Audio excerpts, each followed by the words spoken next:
Greetings. Today I will discuss the site of an assault by native warriors at a small pioneer settlement south of current Scottsburg, Indiana.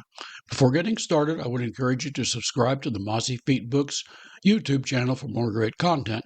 If you like my videos, please hit the like button. The more likes I get, the more YouTube will show it to other people, allowing me to grow the channel. I would also entreat you to visit my website, www.mossyfeetbooks.com. There you will find sample chapters, podcasts, a slew of content, and links to where you can buy my books.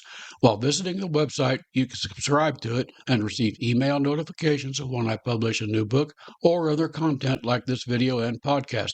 This episode is based on my book, Southeast Indiana Road Trips. The First War of 1812 action occurred in Indiana occurred at the village of Pigeon Roost when native warriors seeking scalps to claim bounties offered by the British struck at the village at dusk on September the 3rd, 1812. Visitors to Scott County will find a historical marker and a small park noting the location of the incident. The title of the marker is the Pigeon Roost Massacre. The location is entrance to Pigeon Roost State Historic Site, US 31, 5 miles south of Scottsburg in Scott County, Indiana. The marker text, Side 1, Pigeon Roost, settled in 1809 in Clark County, was attacked on September the 3rd, 1812. Over 20 settlers and an unknown number of Indians were killed. Clark County militia unsuccessfully pursued the remaining Indians. The same month, Fort Harrison and Fort Wayne were also attacked by Indians. The U.S. had declared war on Great Britain June the 18th, 1812. Side 2, Pigeon Roost Raid was part of an ongoing conflict between the Indians influenced by the British and settlers along the frontier, one of the contributing factors of the War of 1812 in the West. The state of Indiana appropriated $2,000 for construction of the memorial here, dedicated October the 1st, 1904. This site became a state historic site in 1929. I've provided a little bit of background to the information found on the marker. The First War of 1812 action in Indiana occurred at the village of Pigeon Roost when native warriors seeking scalps to claim bounties offered by the British struck at the village at dusk on September the 3rd, 1812. There are many reasons for the American declaration of war on Great Britain in June the 18th, 1812. The most important ones were Britain's habit of stopping United States ships on the high seas and imprisoning sailors into the Royal Navy and other humiliations of U.S. ships. Trade restrictions imposed on the United States by Great Britain during their war with France were another reason.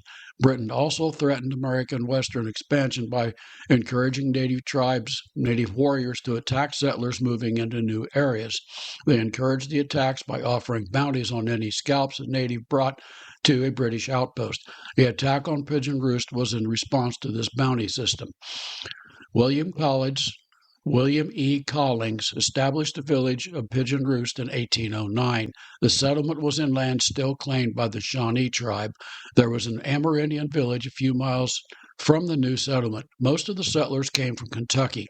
The village consisted of a line of cabins along the mud road leading to Vienna from Henryville, which were the closest blockhouses to Pigeon Roost. The settlers chose the name Pigeon Roost because of the large numbers of passenger pigeons that inhabited the area.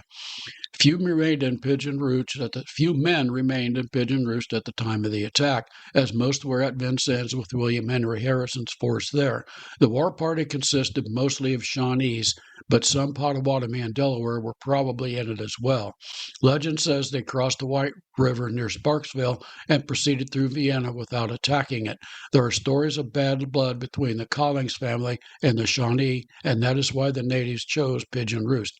The first settler to sense something was wrong was Jeremiah Payne of Vienna. Upon investigating his cattle lowing, he discovered arrows protruding from several of them. He rode to his cabin and took his wife and children to Vienna's blockhouse, then sped to Pigeon Roost to spread the warning to his brother Elias. Upon arrival at his brother's cabin, he discovered the dead and scalped bodies of his sister-in-law and their 7 children. Elias and a neighbor had been scouring the forest, searching for bee trees and the honey they offered.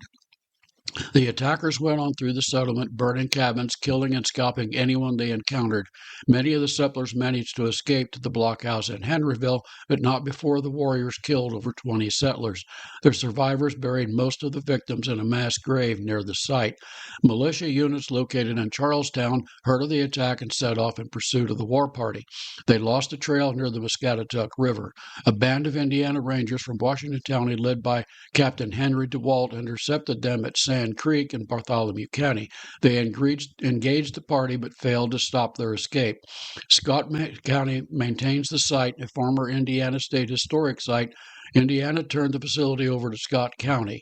Scott County has built a log cabin on the site similar to the cabins that would have been there in 1814. They built the cabins in 2014. State of Indiana erected a limestone memorial to the victims in 1904.